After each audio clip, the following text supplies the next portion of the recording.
Halo saudara, senang sekali dapat berjumpa kembali dengan saya Putri Alivia Fitra dalam program acara Nih Kita Kasih Tahu. Ada informasi menarik apa hari ini? Nih kita kasih tahu saudara.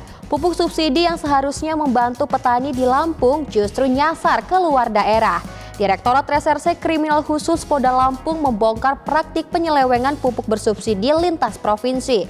3 orang ditetapkan sebagai tersangka. Ulah mereka tak hanya merugikan petani, tapi juga bikin negara tekor hingga ratusan juta rupiah. Nih informasinya. Kasus ini diungkap Direktorat Reserse Kriminal Khusus Polda Lampung setelah menemukan pupuk bersubsidi yang disalurkan tidak sesuai peruntukan. Alih-alih sampai ke tangan petani, pupuk ini justru diperjualbelikan ke luar daerah. 3 tersangka berinisial RDH, SP, dan S punya peran masing-masing, mulai dari pemegang data kebutuhan kelompok tani, perantara, hingga pengepul. Polisi menyita 1 unit mobil serta sekitar 8 ton pupuk subsidi atau 160 sak sebagai barang bukti.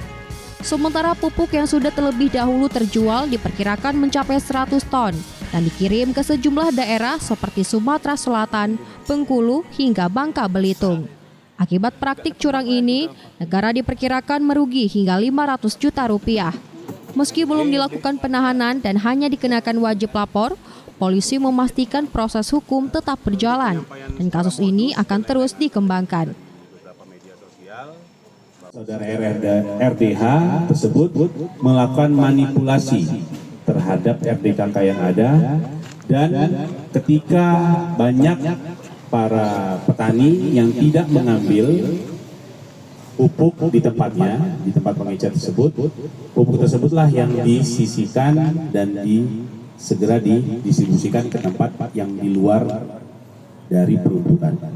Jadi untuk pupuk bersubsidi itu kalau bukan dapat 2 kemudian dilempar, nanti itu untungnya tidak ada. Pasti dikumpulkan terlebih dahulu. Nah, kemudian dari tersangka S setelah dikumpulkan sebagai pengepul akan dibawalah ke tempat-tempat yang saya sampaikan tadi. Meski ketiga tersangka belum ditahan, polisi menegaskan pengusutan tidak berhenti sampai di sini. Penelusuran akan terus dilakukan untuk mengungkap kemungkinan keterlibatan pihak lain. Nih kita kasih tahu informasi selanjutnya saudara. Banjir terjadi setelah hujan deras mengguyur berjam-jam pada Kamis kemarin. Akibatnya banyak pemukiman yang terendam hingga sepinggang orang dewasa. Bukan cuma karena hujan, banjir juga dampak dari tidak optimalnya saluran air drainase hingga sungai yang perlu dapat perhatian serius dari pemerintah. Nih informasinya. Hujan deras sejak Kamis sore hingga malam hari membuat sejumlah wilayah kota Bandar Lampung terendam banjir. Air dengan cepat masuk ke pemukiman, warga pun dibuat kelabakan, berusaha menyelamatkan barang-barang berharga, terutama perabot rumah tangga dan perangkat elektronik. Bagi warga, banjir bukan lagi cerita baru. Selain faktor hujan yang tinggi, kondisi drainase dan sungai yang tak mampu menampung debit air membuat luapan tak terhindarkan dan masuk ke pemukiman. Kalau kita lihat sih sebenarnya drainasenya tidak jalan di wilayah sini, drainase tidak jalan. Ini terlebih lagi ini udah ada peninggian atau jalannya udah tinggi gitu loh, sudah dibeton, tapi drainasenya tidak diuruk istilahnya kita atau tidak di dalamnya, ya sama aja. Karena memang tidak ada aliran air yang biasa lewat sini gitu loh. Paling dalam itu udah hampir sekitar 70 cm. Udah hampir sepinggang ya? Kurang lebih bisa sepinggang lah. Sering terulang. Cuman nggak separah ini. Biasanya kita nggak sampai masuk ke rumah. Nah ini sampai masuk ke rumah sekarang ini. BPBD Kota Bandar Lampung yang turun langsung ke lapangan mencatat sedikitnya 7 kecamatan terdampak banjir. Petugas pun disebar ke sejumlah titik untuk membantu warga sekaligus membantu kondisi di lapangan. Pada kejadian ini kita menurunkan 2 peleton, itu jumlahnya lebih kurang 50 orang dari BPBD-nya. Namun kita juga dibantu dengan tim gabungan dari Pol PP dan Damkar, serta juga dari lingkungan hidup dan perhubungan. Masuk TNI Polri juga ya? Berikut juga TNI Polri.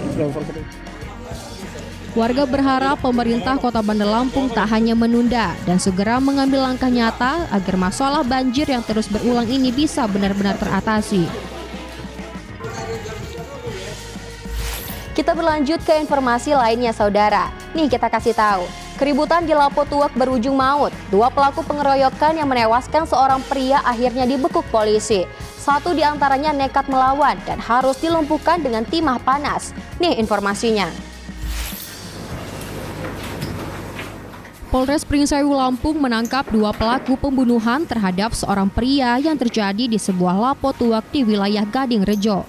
Kedua pelaku diketahui bernama Doni Pratama dan Novrianto. Sementara 1 pelaku lainnya hingga kini masih diburu dan masuk dalam daftar pencarian orang. Dalam proses penangkapan, 1 pelaku terpaksa dilumpuhkan karena berusaha melawan dan melarikan diri. Peristiwa pembunuhan ini terjadi pada Desember 2025. Berawal dari perselisihan, situasi kemudian memanas hingga terjadi pertikaian dan pengeroyokan yang berujung pada meninggalnya korban. Siang hari ini kami akan melaksanakan press release terkait pengungkapan kasus pembunuhan dan atau pengeroyokan yang mengakibatkan kematian. Korban atas nama Diman saat berminum-minum tuak di sebuah lapo tuak, ada singgungan secara fisik dengan para tersangka sehingga memancing para tersangka untuk berperilaku agresif, emosional, kemudian terjadi cekcok mulut. Atas perbuatannya, para tersangka dijerat pasal pembunuhan serta pasal kekerasan secara bersama-sama yang mengakibatkan kematian dengan ancaman hukuman maksimal 5 tahun penjara.